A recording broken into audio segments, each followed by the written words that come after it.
నమస్కారం అండోయ్, వచ్చేయండి మన ఛానల్ కబుర్లు విత్ జానుకి మరి కొత్త కథతో మీ ముందుకి.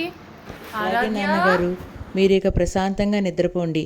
పిల్లలు తండ్రి ఆస్తికే కాదు వారసులు. వాళ్ళు తండ్రి ఇచ్చిన మాటకి పరువుకి కూడా వారసులు.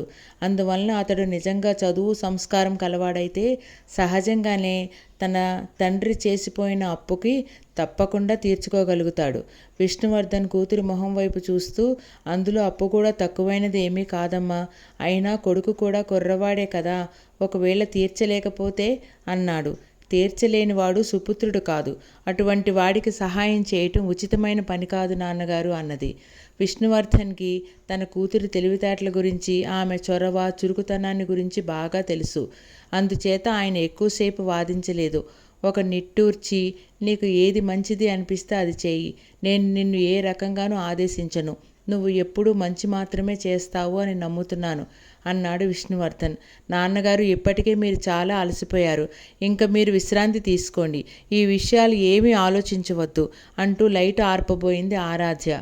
ఆరాధ్య, ఒకసారి ఇటురా అంటూ దగ్గరికి వచ్చిన కూతురి చేతులు పట్టుకుని, తల్లి, మురళి కొడుకు పేరు విరాజ్ అని విన్నాను. తల్లిలోని సుగుణాలన్నీ పుణికిపుచ్చుకున్నాడని విన్నాను. అతను డాక్టరు. నువ్వు అతనిని తప్పకుండా ఒక్కసారైనా కలవాలమ్మా అన్నాడు.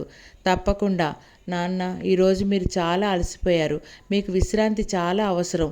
ఇంకా పడుకోండి అంటూ ఆరాధ్య తలుపులు దగ్గరకు వేసి వెళ్ళిపోయింది. విష్ణువర్ధన్, ఆరాధ్య ఇండియా వచ్చేసి 6 నెలలు గడిచిపోయింది. అమెరికాలో వాళ్ళ వ్యవహారాలన్నీ దాదాపుగా పూర్తి అయినట్లే. హైదరాబాదులో ఆరాధ్య హాస్పిటల్ పూర్తి అయింది.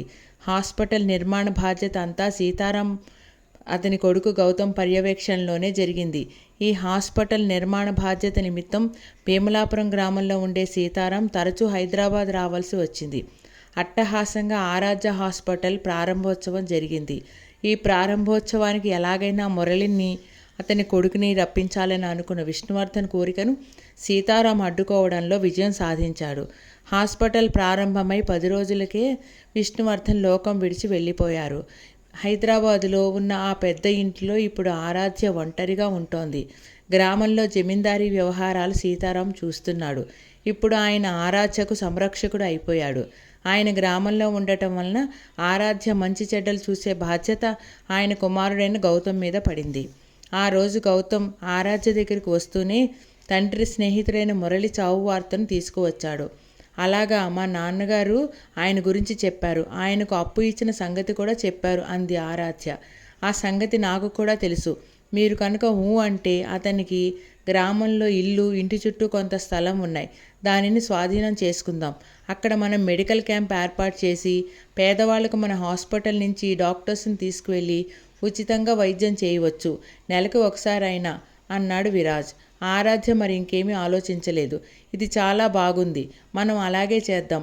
కానీ ఇప్పుడు అతని కొడుకు పేరు విరాజ్ అని విన్నాను. అతను ఎక్కడ ఉంటున్నాడో మీకు తెలుసా అంది. తెలుసు. తండ్రి మరణించిన తర్వాత ఇంటికి వచ్చాడు. తండ్రికి శ్రాద్ధ కర్మలు జరుపుతున్నారు. ఉన్నాడు అన్నాడు గౌతమ్. మంచిది, అయితే ఆయన మీకు తెలుసన్నమాట అంది ఆరాధ్య. లేదు లేదు, అటువంటి వాడితో నేను ఎలా పరిచయం పెట్టుకోగలను? ఒకరోజు రోడ్డు మీద పిచ్చివాడిలా ఉన్న మనిషిని చూశాను. అతనే విరాజ్ అని విన్నాను అంటూ నవ్వాడు. అతను డాక్టర్ అని విన్నాను కదా అంది ఆరాధ్య.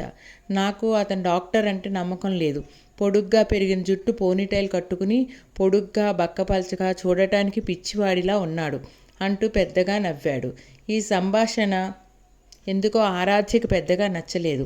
సరే, మనం అతని ఇల్లు ఆక్రమించుకుంటే చుట్టుపక్కల గ్రామాల నుంచి ఎటువంటి ప్రతిస్పందన ఎదురు కాదు కదా అని అడిగింది. అటువంటిది ఏమీ లేదు. మనకు రావాల్సినదే మనం తీసుకుంటున్నాం అన్నాడు గౌతమ్. సరే, అయితే ఆ ఏర్పాట్లు చూడండి అని చెప్పి లోపలికి వెళ్ళిపోయింది. మొదటిసారి ఆరాధ్య పల్లెటూరు వెళ్ళింది. తండ్రి చెప్పగా వినడం తప్ప చూడటం అదే మొదటిసారి. అధునాతనమైన ఆ యువతి పల్లెటూరు వారిని చూడటం అదే మొదటిసారి అయినట్లే అంత ఆధునికమైన యువతిని చూడటం ఆ పల్లెటూరు వారికి కూడా అదే మొదటిసారి. ఒంటి నిండా బట్టలు కట్టుకున్న వారిని చూసి ఆమెకు ఎంత వింతగా అనిపించిందో, వారికి కూడా పైన ఒక టీషర్టు, కింద చిన్న షార్ట్ వేసుకున్న ఆరాధ్య కూడా అలాగే కనిపించింది. వారం రోజుల పాటు చుట్టుపక్కల అన్ని పల్లెల వాళ్ళు ఈ పట్టణం దొరసాని గురించే మాట్లాడుకునేవారు. మొత్తానికి విరాజ్ ఇల్లు మొత్తం కూల్చేసి మెడికల్ క్యాంప్ కింద మార్చారు. ఆరాధ్య విరాజ్ను కలిసిందా? మళ్ళీ చెప్పుకుందాం. Please like, share and subscribe.